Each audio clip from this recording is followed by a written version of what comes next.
Good evening my dear friends. आज की इस वीडियो में हम डिस्कस करने वाले हैं कुछ मल्टीपल चॉइस क्वेश्चंस। एक प्रैक्टिस सेट के रूप में आप इसको ले सकते हैं।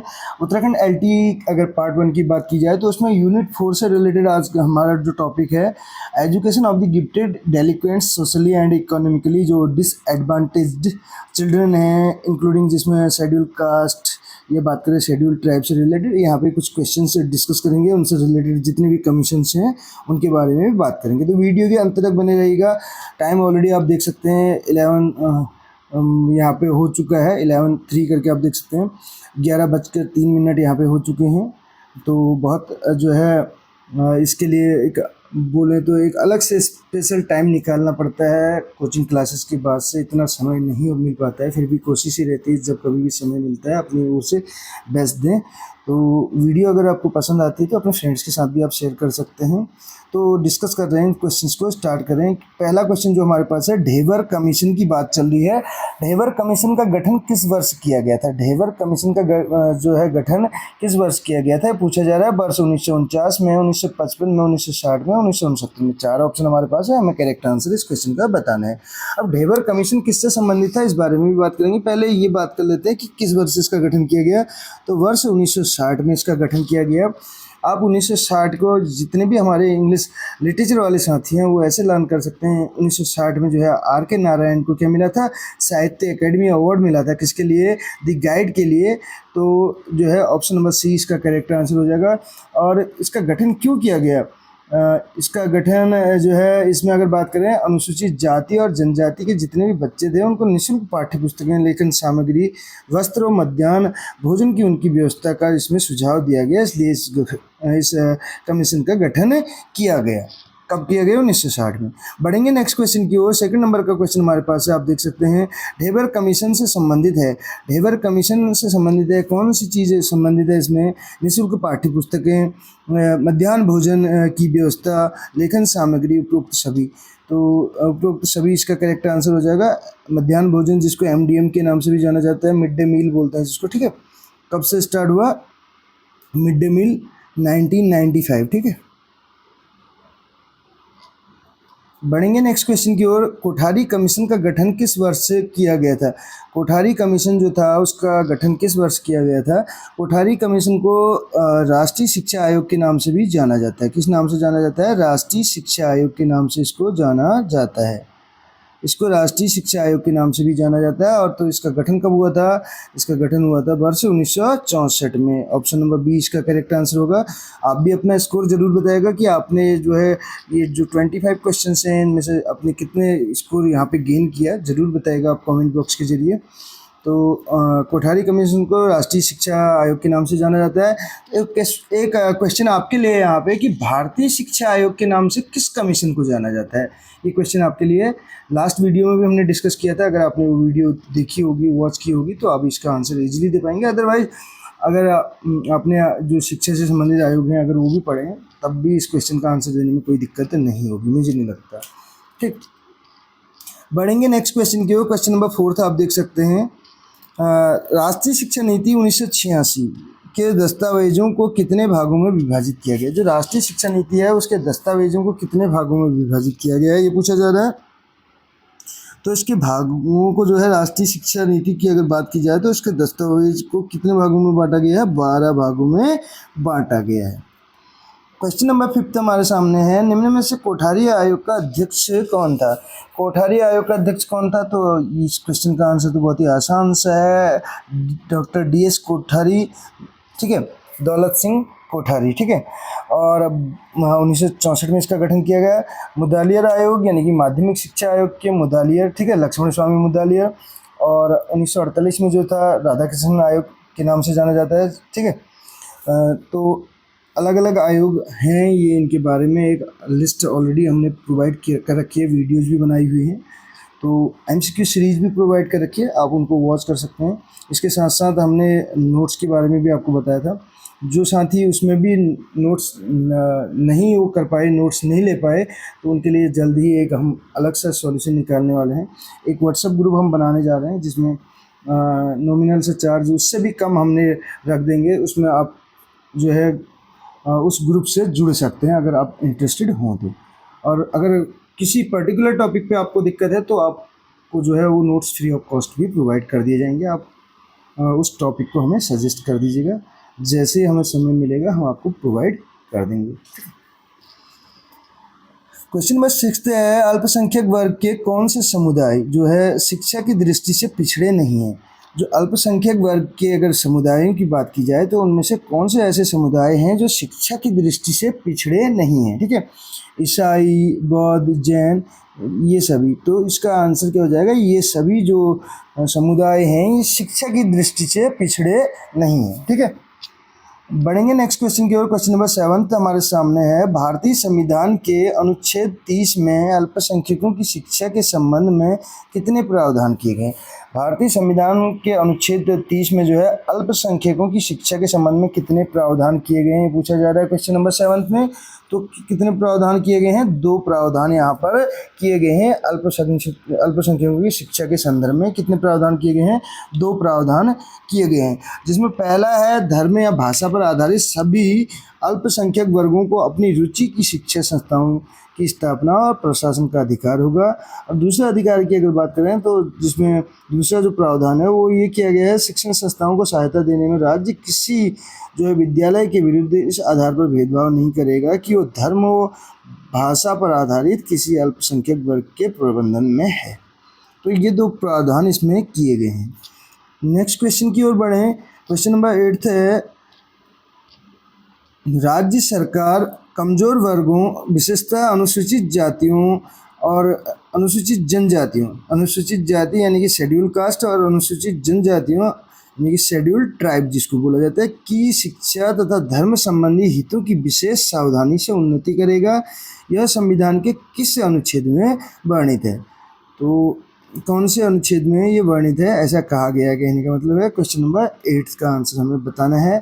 तो अनुच्छेद कौन सा है इससे रिलेटेड, सी ऑप्शन इसका करेक्ट हो जाएगा। अनुच्छेद जो है 46 जो है इससे संबंधित है, उसमें ये वर्णित है।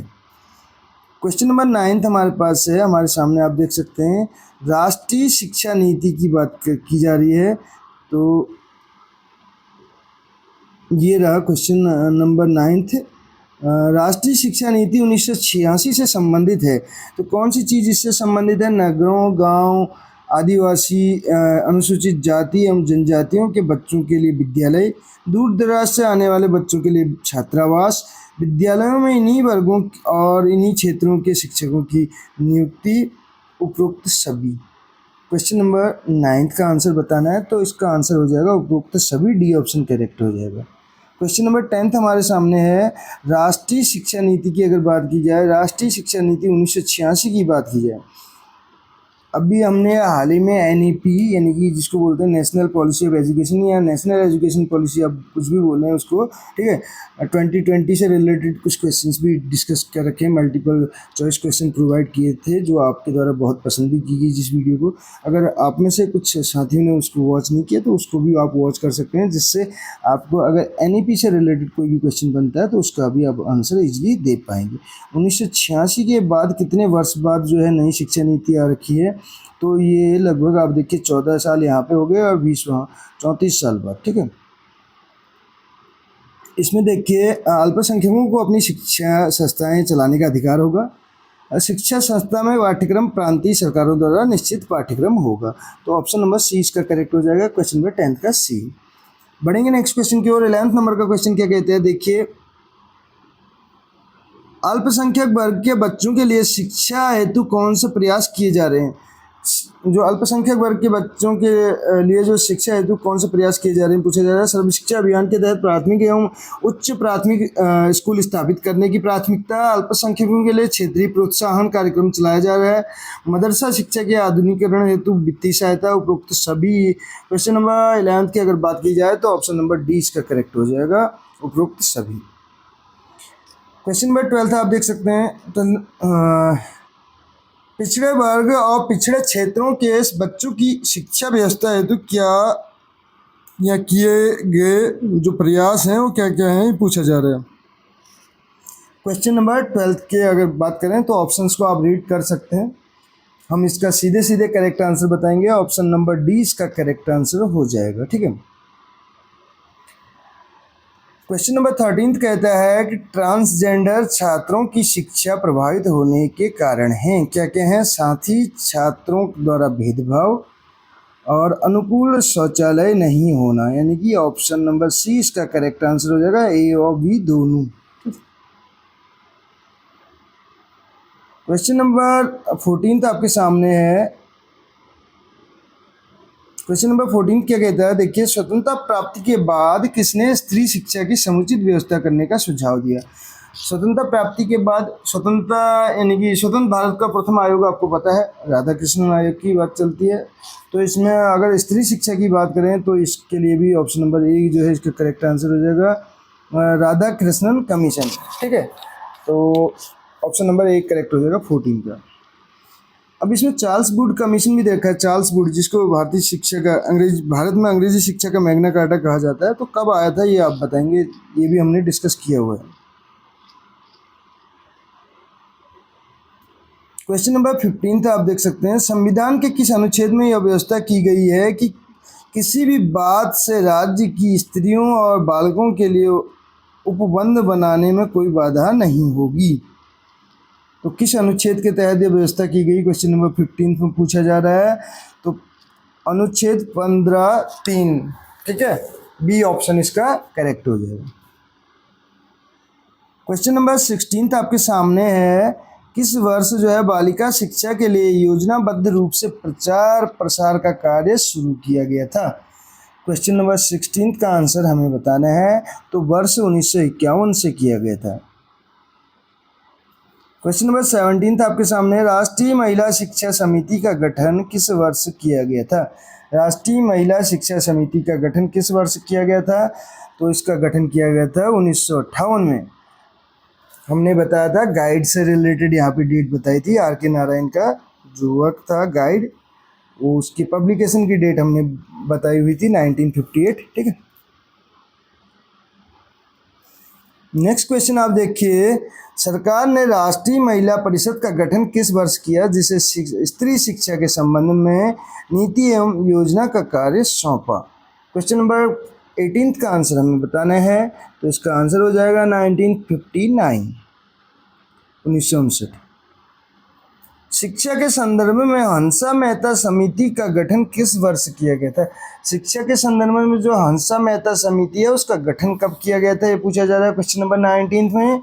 तो ये किया गया था सन 1962 में। क्वेश्चन नंबर 20 हमारे सामने है, वर्ष 1958 में केंद्र सरकार ने किसकी अध्यक्षता में राष्ट्रीय महिला शिक्षा समिति का गठन किया? तो किसकी अध्यक्षता में ये किया, ये पूछा जा रहा है। तो ऑप्शन नंबर ए करेक्ट हो जाएगा, श्रीमती दुर्गाबाई देशमुख।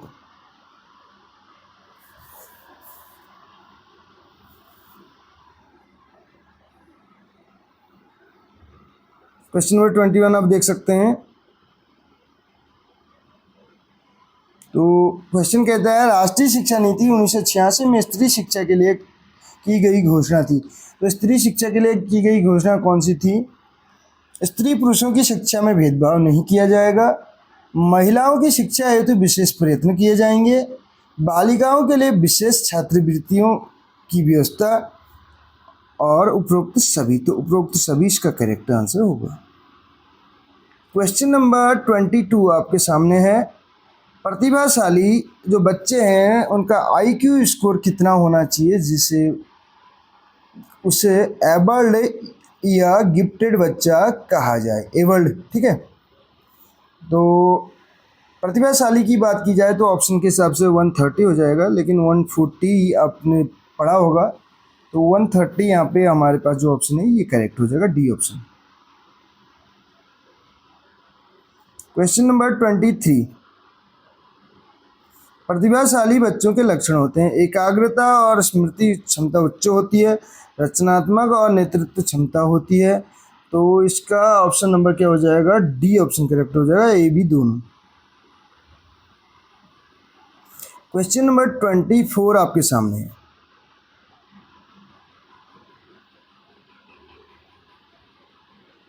क्वेश्चन नंबर 24 क्या कहता है, सामाजिक और आर्थिक रूप से वंचित बच्चे शिक्षा का लाभ नहीं उठा पाते हैं। इसका प्रमुख कारण है स्कूल का वातावरण, बच्चों की आर्थिक स्थिति, खराब अनुभव, उपरोक्त सभी। क्वेश्चन नंबर 24 का आंसर भी हो जाएगा ऑप्शन नंबर डी, उपरोक्त सभी इसका करेक्ट आंसर हो जाएगा। लास्ट क्वेश्चन है इस वीडियो का, सामाजिक और आर्थिक रूप से कमजोर वर्ग के बच्चों की अवधारणा सुनिश्चित करने के लिए शिक्षक को क्या करना चाहिए। स्कूल आने के लिए बच्चों में रुचि पैदा करना बिल्कुल करनी चाहिए, लचीला पाठ्यक्रम का पालन करना, फ्लेक्सिबिलिटी होनी चाहिए इसमें, ठीक है ये भी, भय मुक्त वातावरण बनाना, ये ऑप्शन भी एकदम करेक्ट है। तो ऑप्शन नंबर डी जो है इसका करेक्ट आंसर हो जाएगा। क्वेश्चन नंबर 25 का option number D will be the correct answer. तो ये थे 25 क्वेश्चन जो हमने डिस्कस किए। कैसी लगी आपको वीडियो जरूर बताएगा। मिलते हैं अगले वीडियो में। Thank you so much.